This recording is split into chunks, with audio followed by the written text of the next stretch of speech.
Hello guys, this is Manish Jangra. हम कर रहे हैं इन जो हमारी बुक है आर गुप्ता वाली।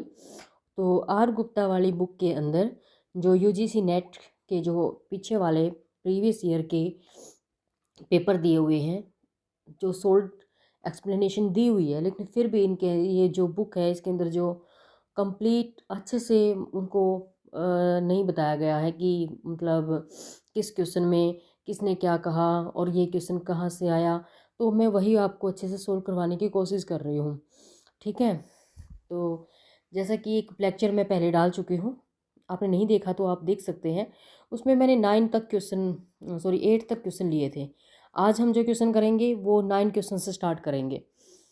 और हमारा जो पेपर है वो है, आप देख सकते हैं, नेशनल टेस्टिंग एजेंसी जो इंग्लिश जून 2020 में जो हमारा एग्जाम हुआ था वही पेपर हम सोल्व कर रहे हैं। तो 9 क्वेश्चन से मैं शुरू कर रही हूँ अपना पहला क्वेश्चन। तो शुरू करते हैं टाइम नहीं वेस्ट करते हुए।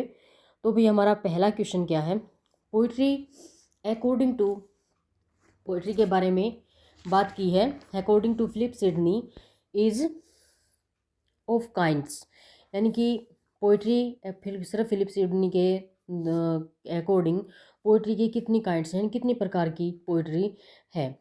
तो फिलिप सिडनी ने जो पोइट्री है वो बताई है 3 तरह की, रिलीजियस, फिलोसॉफिकल और इमेजिनेटिव। ठीक है, इस तरह से जो पोइट्री है वो बताई है किसने, सर फिलिप सिडनी ने, रिलीजियस, फिलोसॉफिकल और इमेजिनेटिव। आपने पढ़ा होगा जो एन अपोलॉजी फॉर पोइट्री जो कि फिलिप सिडनी ने लिखी थी। An apology for poetry Philip Sidney ने लिखी थी। तो फिलिप सिडनी ने ये जो पोइट्री थी वो क्यों लिखी थी, स्टीफन गोसन ने अपना एक जो स्टीफन गोसन थे उन्होंने अपना एक क्या लिखा था, स्कूल ऑफ अब्यूज लिखा था, जिसके अंदर जिसके अंदर उन्होंने क्या किया था, पोइट्री के बारे में बुरा भला कहा था। ठीक है, कि पोइट्री के बारे में उन्होंने बहुत कुछ बुरा भला बोला था। तो उसी को डिफेंस करने के लिए किसने, फिलिप सिडनी ने पोइट्री के बारे में लिखा, पोइट्री की प्रेज की, पोइट्री के बारे में जो भी सारी गलत बातें की गई थी उनको अपोज करके पोइट्री के बारे में सारी अच्छी चीज़ें लिखी। उन्होंने क्या लिखा, उन्होंने अपना एक एन अपोलॉजी फॉर पोइट्री, उन्होंने अपना एक ये लिखा वर्क।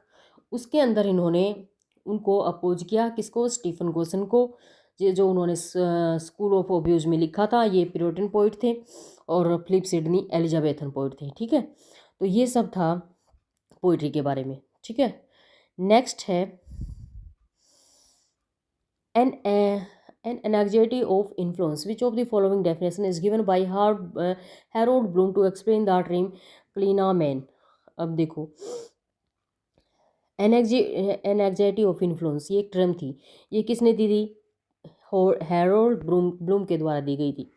और इसके अंदर एक टर्म है क्लीनामैन, इसको एक्सप्लेन किया था। तो इसका मीनिंग पूछा है, इसका मीनिंग क्या है, पोइटिक मिसप्रिजन। इसका क्या मीनिंग है, पोइटिक मिसप्रिजन, सॉरी, तो पोइटिक मिसप्रिजन। अब हम एक बार कोशिश करते हैं किसके बारे में, एंग्जाइटी ऑफ इन्फ्लुएंस में जाने की हैरोल्ड ब्लूम कौन थे, क्या थे और उन्होंने क्या टर्म दी थी। तो हैरोल्ड ब्लूम थे, जो उनका जन्म था वो क्या हुआ था 1930 में, और 2019 में उनकी डेथ हुई थी। ये अमेरिका से थे। एस्थेटिज्म, रीडर रिस्पॉन्स थ्योरी, ये दोनों ही थ्योरी इन्होंने दी थी। प्रोफेसर थे वो येल यूनिवर्सिटी के अंदर, और 50 से ज़्यादा बुक उन्होंने लिखी थी। और क्या था उनके ऊपर इम्पैक्ट था, नॉर्थरोप फ्राई का, इमर्शन का, विलियम हैजलिट का, ब्रेडली का, वो वाटर पैटर का, इन सब का उनके ऊपर क्या था, इम्पैक्ट था। एंग्जाइटी ऑफ इन्फ्लुएंस जो उनकी बुक थी वो पब्लिश्ड हुई थी 1973 में। ठीक है, तो एंग्जाइटी ऑफ जो इन्फ्लुएंस है वो क्या बताया था इन्होंने, वो देखते हैं। एंग्जाइटी ऑफ इन्फ्लुएंस का मतलब क्या है, जैसे कि हम शेक्सपियर के प्ले लेते हैं। ठीक है, शेक्सपियर के प्ले लेते हैं, तो क्या कहना चाहता है कि जब शेक्सपियर ने प्ले लिखना शुरू किए थे तो शेक्सपियर ने अपने से पहले जो एलिजाबेथन पोइट्स थे उन सब के प्ले पढ़े थे, ठीक है। तो उसने अब उसके जैसे क्रिस्टोफर मार्लो था, उसके भी उसने ट्रेजेडी पढ़ी थी। जब उनके प्ले पढ़ने के बाद शेक्सपियर ने सोचा कि वो अपने प्ले लिखेगा। तो जब भी शेक्सपियर प्ले लिखते थे तो उसकी जो प्ले लिखते थे उसकी राइटिंग में जो भी दूसरे जो एलिजाबेथन पोइट्स थे या जो क्रिस्टोफर मार्लो थे, जो उन्होंने अपनी पोइट्री जो अपनी ट्रेजेडी में लिखा था, वही सेम चीज़ जब वो अपनी ट्रेजेडी लिख रहे थे तो वो चीज़ उसके अंदर आ रही थी, यानी कि उसकी नकल आ रही थी उसके अंदर, ठीक है। इसी को क्या कहा जाता है, इसी को कहा जाता है एन एग्जेक्टिव ऑफ इन्फ्लुएंस, यानी कि जो प्रभाव पड़ता है, यानी कि किसी भी बड़े राइटर का प्रभाव, जो वही सेम चीज़ हम लिखने की कोशिश करते हैं तो जो जिन राइटर ने पहले वो चीज़ लिख रखी है उनका प्रभाव उसके ऊपर आ जाता है। तो उसी को poet an executive of influence कहा है, और कहा कि शेक्सपियर जैसा महान राइटर भी इससे नहीं बच पाया है, ठीक है। और इसके साथ साथ उन्होंने ये 6 टर्म दी थी, जिसमें क्लीना मैन थी, टेरेसा थी, कैनोसिस थी, और डेमोनाइजेशन थी, और क्या थी, एस्केशिस थी, और प्रोफेटिस थी। ये कुछ छः इस तरह की उन्होंने टर्म दी थी, उनमें से एक क्लीना मैन दी। और क्लीना मैन का मीनिंग क्या है, पोएटिक मिश प्रिजन है। उन्होंने स्ट्रॉन्ग और जो वीक राइटर है उसके बारे में पढ़ा था। वीक राइटर वो होता है जैसे जो भी किसी राइटर ने लिखा हुआ है उसको पढ़ते हुए जो उसका मीनिंग है वो उसको अच्छे से ना समझ पाए। और स्ट्रॉन्ग रीडर वो होता है जो मीनिंग जो राइटर है उसने उस अपने प्ले के अंदर देने की कोशिश की है उसको पूरी अच्छे से समझ जाए, उसको क्या बोलेंगे, हम स्ट्रॉन्ग रीडर बोलेंगे। तो ये भी इन्होंने ही किसने बताया था, हैरोल्ड ब्लूम ने अपनी थ्योरी के अंदर बताया था, ठीक है।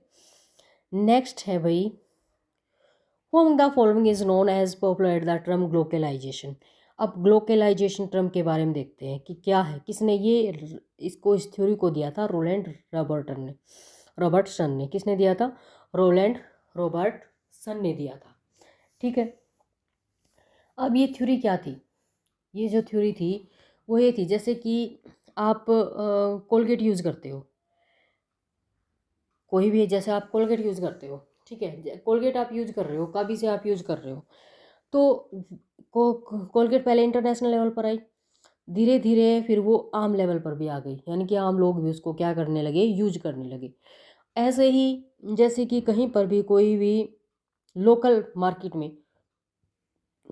मार्केट जैसे लोकल कोई आदमी कोई चीज़ बना रहा है, ठीक है, जैसे कि कोई चटाई बना रहा है, ऐसे कि ये लोकल बना रहा है वो, लेकिन धीरे धीरे उसकी वैल्यू इतनी बढ़ जाती है, कोई इंटरनेशनल लेवल तक पहुंच जाती है वो चीज़, ठीक है। तो किसी भी चीज़ का इंटरनेशनल लेवल तक बढ़ना और इंटरनेशनल लेवल से किसी चीज़ का आम आदमी तक पहुंचना, ग्लोबलाइजेशन तक पहुंचना, ठीक है। तो इसी को क्या बोला गया है, ग्लोकलाइजेशन बोला गया, ठीक है। इस थ्योरी को किसने दिया था, रोलैंड रॉबर्टसन ने दिया था, ठीक है। नेक्स्ट है भाई, who among the following coined the dictum. अब ये ट्रम है मीडियम इज़ द मैसेज। अब ये किसने दी थी, मीडियम इज़ द मैसेज, ये तो क्वाइन किसने की थी, ये ट्रम ये की थी मार्शल मैकलुहान ने। किसने की थी, मार्शल मैकलुहान ने। भाई ये क्या थे, मीडिया के बारे में इन्होंने 1911 और 1980 में, मतलब इनका जो टाइम था वो है, और इन्होंने मीडिया के बारे में बहुत कुछ लिखा है। उन्होंने बताया है कि क्या मतलब जो मीडियम है मैसेज का वो क्या है। ये एक जो टर्म थी उन्होंने अपनी बुक के अंदर दी थी, ठीक है। और ये क्या थे, एक कैनेडियन फिलोसफर थे, और इन्होंने इसके साथ साथ narcissism myth, medium is the message, जो ये 1967 में टर्म दी थी इन्होंने। उसके बाद टेपोलॉजी मैन, मैकेनिकल ब्राइड, जिस तरह से इस तरह के वर्ड इन्होंने दिया था, मीडिया के बारे में इन्होंने बोला था। और ये जो टर्म है मीडियम इज़ द मैसेज, ये टर्म भी इन्होंने दी थी। नेक्स्ट है, who among the following presented the concept of multi-accessionality of the sign, saying that the sign possesses an inner dialectical quality or evaluative assent। evaluative assent, multi-accessionality, dialectical quality, ये सब किसने दी थी? ये दी थी वैलेंटीन, किसने दी थी ये? वैलेंटीन वोलोसिनोव ने। ठीक है, किसने? वैलेंटीन वोलोसिनोव ने। देखो आप देखेंगे कि जो नेट का पेपर है हमारा, वो उसके अंदर हमें क्वेश्चन भी समझ में नहीं आते हैं। ठीक है, उसके अंदर हमें क्या नहीं समझ में आते, क्वेश्चन भी समझ में नहीं आते हैं, क्योंकि इतने ज़्यादा डिफ़िकल्ट दिए हुए होते हैं, थ्योरी के ऊपर क्वेश्चन बेस आते हैं, वो तो हम समझ ही नहीं पाते हैं। तो इसीलिए आप अगर पीछे वाले जो पेपर हैं उनको पढ़ेंगे और अच्छे से ये देखेंगे कि क्वेश्चन कहाँ से आया हुआ है, और एक एक थ्योरी को अच्छे से कंप्लीट करते चलेंगे, तो मे बी आप अच्छा स्कोर कर सकते हैं नेट एग्ज़ाम में। तो भाई ये जो वैलेंटीन वोलोसिनोव है, वो राइटर थे यूएसए के। उन्होंने मार्क्सिज्म के ऊपर लिखा। फिलोसॉफी ऑफ लैंग्वेज 1920 में, wherein there was an, उन्होंने क्या किया, मार्क्सिज्म के बारे में भी लिखा था। और क्या था, रशियन लिंग्विस्ट थे, मार्क्सिज्म फिलोसॉफी ऑफ लैंग्वेज करके उन्होंने एक बुक लिखी थी। फर्डिनेंड डे सोसर के विचारों से वो कुछ हद तक सहमत थे और कुछ हद तक वो सहमत नहीं थे। ठीक है, और उन्होंने कहा था कि भाषा और जो कॉन्शियसनेस है उसकी जो स्टडी है उसका गहरा संबंध है। ठीक है, तो ये सब था वैलेंटीन जो वोलोसिनोव मार्क्सवादी थे, उनकी थ्योरी के बारे में।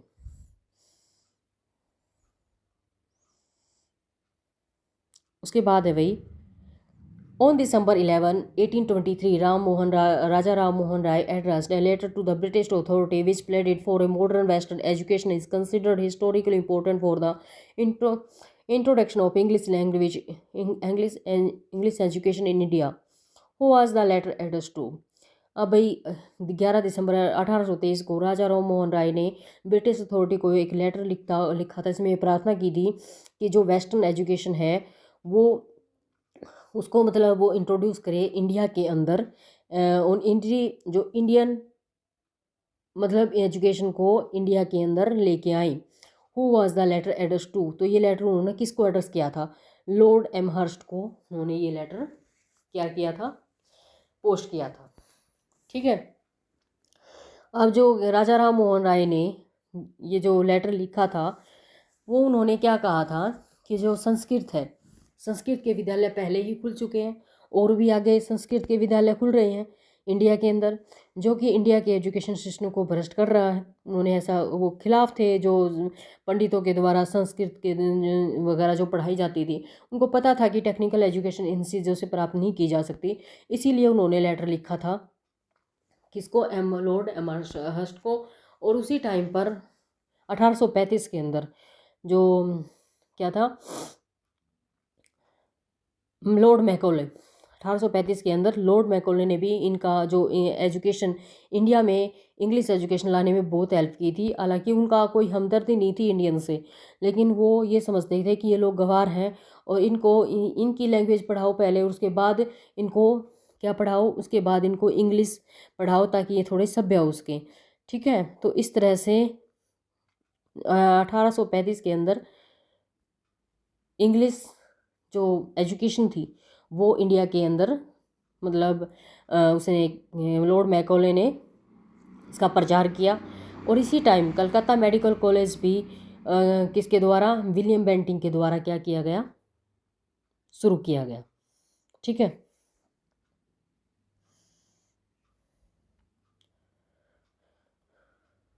नेक्स्ट है भाई,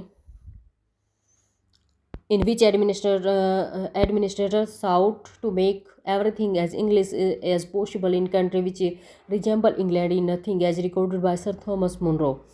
क्या था भाई कि कौन सा ब्रिटिश एडमिनिस्ट्रेटर था जिसने मांग की थी कि जिसको मांग की गई थी कि मांग की थी to make English everything as English possible, यानी कि इंग्लिश को ऐसी कंट्री के अंदर पॉसिबल किया था जो इंग्लैंड से बिल्कुल ही अलग थी। और इसको किसने रिकॉर्ड किया था? सर थॉमस मुनरो ने इसको रिकॉर्ड किया था। तो ये कौन था? ये लॉर्ड कॉर्नवालिस थे। ठीक है, नेक्स्ट है भाई,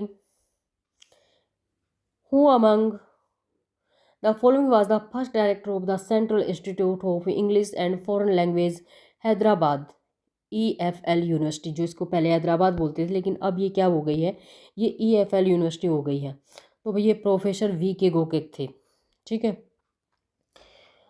तो प्रोफेसर VK गोकेक कौन थे भाई, ये डायरेक्टर थे कौन सी यूनिवर्सिटी के, CIEFL के।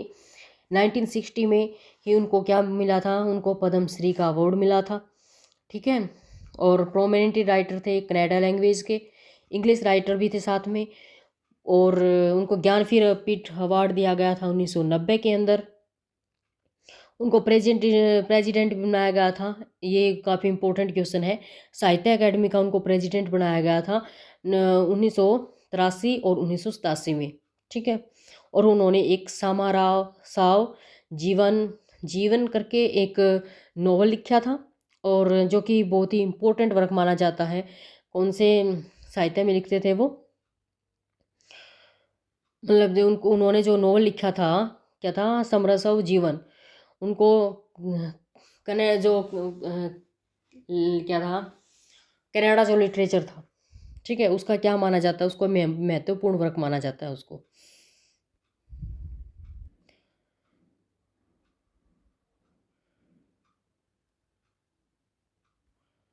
नेक्स्ट है भाई, which of the following best explain the term para language. अब भाई पैरा लैंग्वेज क्या होती है, the ways in which people show what they mean other than by the words they use. कई बार क्या होता है, जो पीपल दिखाना चाहते हैं, ठीक है, वट दे मीन उनका क्या मतलब है, other than by the words they use, और उनका जो वर्ड्स यूज कर रहे होते हैं वो अलग होते हैं, उनका जो मीनिंग होता है वो अलग होता है। पैरा लैंग्वेज आपको ये इससे समझ नहीं आएगा, मैं आपको समझाती हूँ पैरा लैंग्वेज क्या होता है।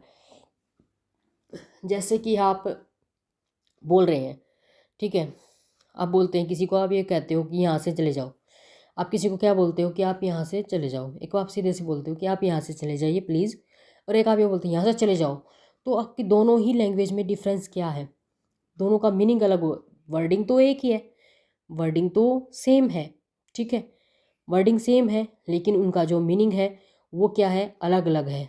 एक में जो समझने वाला है वो क्या समझेगा कि वो रिक्वेस्ट कर रहा है, और दूसरे में क्या समझेगा, जो आपने सेम वर्ड बोले हैं वो समझेगा कि वो आपसे नाराज़ है और वो आपको के ऊपर गुस्सा कर रहा है। इसी तरह से लैंग्वेज को बोलते टाइम जो भी हम एसेसरी यूज़ करते हैं, उसको प्यार से बोलते हैं, उसको गुस्से से बोलते हैं, उसके अंदर क्या एसेंट यूज़ करते हैं, उसको धीरे से बोलते हैं, उसको ज़ोर से बोलते हैं, ये सारी जो एसेसरी होती है उसी को हम पैरा लैंग्वेज बोलते हैं, ठीक है। नेक्स्ट,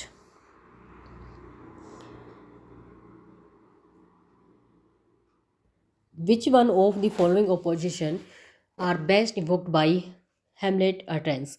हेमलेट ने एक वर्डिंग कही थी टू बी और नॉट टू बी, इसका ही मीनिंग पूछा गया है। तो इसका मीनिंग है ए और डी दोनों, यानी कि ये मीटिंग में ये किसके बीच ये कही थी, लाइफ और डेथ के बीच कही थी, बिटवीन डूइंग और अब्सटेनिंग फ्रॉम डूइंग, यानी कि हम कुछ करें या फिर हमारा कुछ ना करें, कुछ करना और ना करना है, दोनों चीज़ों के लिए उन्होंने ये वर्ड यूज किया था, टू बी और not to be. To be और नॉट टू बी, ये जो क्वेश्चन है ये भाई प्राइमरी यानी कि लाइन है फेमस सोलोलोकी पर, जो हेमलेट में जो शेक्सपियर की के प्ले की जो फेमस सोलोलोकी है, उसके जो शेक्सपियर ने हेमलेट के द्वारा ही बोली गई है वो सोलोलोकी है, ठीक है। और ये पहली लाइन है। प्ले कब लिखा गया था, 1601 में लिखा गया था, ठीक है। और ये लाइन जो प्रिंस हेमलेट के द्वारा सीन 1 में बोली गई है, और एक्ट उसके अंदर कौन सा था, एक्ट उसके अंदर 3 था, ठीक है। और ये एक ननरी सीन था। हेमलेट क्या करता है, हेमलेट क्या हो जाता है, अपने आप को अकेला समझने लगता है, डेथ लाइफ और डेथ के बारे में सोचना शुरू कर देता है, ऐसा सीन आता है, ठीक है। और वो ये सोचता है कि वो कुछ करे या ना करे, ये सारी चीज़ें वो सोचने लगता है, अपने आप को अकेला समझने लगता है। जब क्लोडियस ने उसके जो फादर है उसकी क्या कर दी थी, उसको मार दिया था। तो ऐसे इस तरह के में फिर वो ये सारी वर्डिंग बोली जाती है किसके द्वारा, हेमलेट के द्वारा। किस में बोली जाती है, सीन 1 में और एक्ट 3 में बोली जाती है, कि वो कुछ करे ना करे, वो मर जाए या फिर वो जिए, या तो इस इन चीज़ों के बीच में वो कंफ्यूज रहता है। तो ये सब लाइनें दी हुई इसमें, ठीक है। नेक्स्ट देखते हैं हम हमारा next question, who among the following linguist propose the term competence and performance. अब कॉम्पिटेंस एंड परफॉर्मेंस क्या होता है भाई? देखो, ये तो दी थी नोम चॉम्स्की ने। कॉम्पिटेंस एंड जो परफॉर्मेंस है वो किसने दी थी? नोम चॉम्स्की ने दी थी।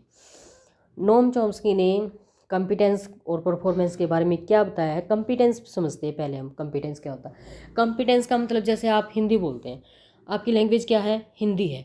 हिंदी के अंदर आप लैंग्वेज को में क्या कुछ लिख भी सकते हो, आप उसको बोल सकते हो। उस लैंग्वेज के अंदर आप पूरे स्किलफुल हो, आपकी कॉम्पिटेंसी है उस लैंग्वेज के अंदर, आप चाहे जो कर सकते हो उस लैंग्वेज के अंदर, लिख सकते हो, बोल सकते हो, दूसरे को समझा सकते हो, सब कुछ आप कर सकते हो। तो जो लैंग्वेज आप बोलते हो, जिस लैंग्वेज के अंदर आप फुली स्किलफुल हो, जैसे हिंदी लैंग्वेज, वो है आपकी कॉम्पिटेंसी। और परफॉर्मेंस क्या होती है? जब आप उस लैंग्वेज को बोलते हो, ठीक है। यानी कि जो लैंग्वेज आपको आती है, जो आप समझते हो, जो आपने कंप्लीटली स्किलफुल हो आप जिस लैंग्वेज को, उसको हम बोलेंगे कॉम्पिटेंस। और जब उस लैंग्वेज को आप परफॉर्मेंस देते हो, उसको दूसरों को बताते हो, बोलते हो, उस लैंग्वेज में समझाते हो, उन सबको क्या बोलेंगे? परफॉर्मेंस बोलेंगे, उसका परफॉर्मेंस करना बोलेंगे उस लैंग्वेज का, ठीक है। Next, which one of these statements define the scope of semantics? तो सेमेंटिक्स क्या होता है भाई? सेमेंटिक्स क्या है? स्टडी है साइन की। सेमेंटिक्स क्या है? साइन की स्टडी है।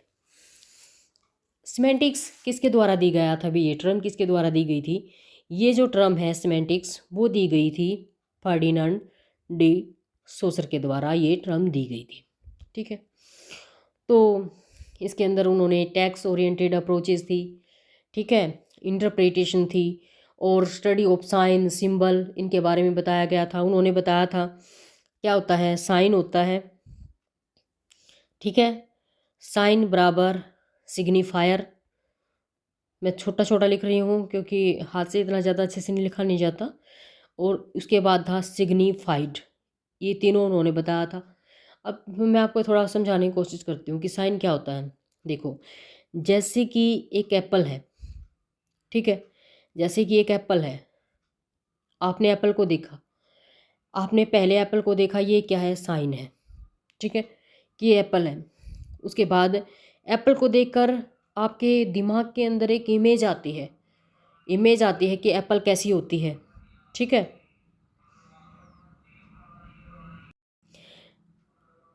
तो उसको देखकर जो भी इमेज आपको आती है, क्या देख के? एप्पल को देख के कि एप्पल है, इसका रंग कैसा होता है, ये गोल होती है, ये ग्रीन भी हो सकती है। तो ऐसी मतलब जो इमेज आपके अंदर अंदर आती है, उसको देख के उसको सिग्निफायर बोला जाता है।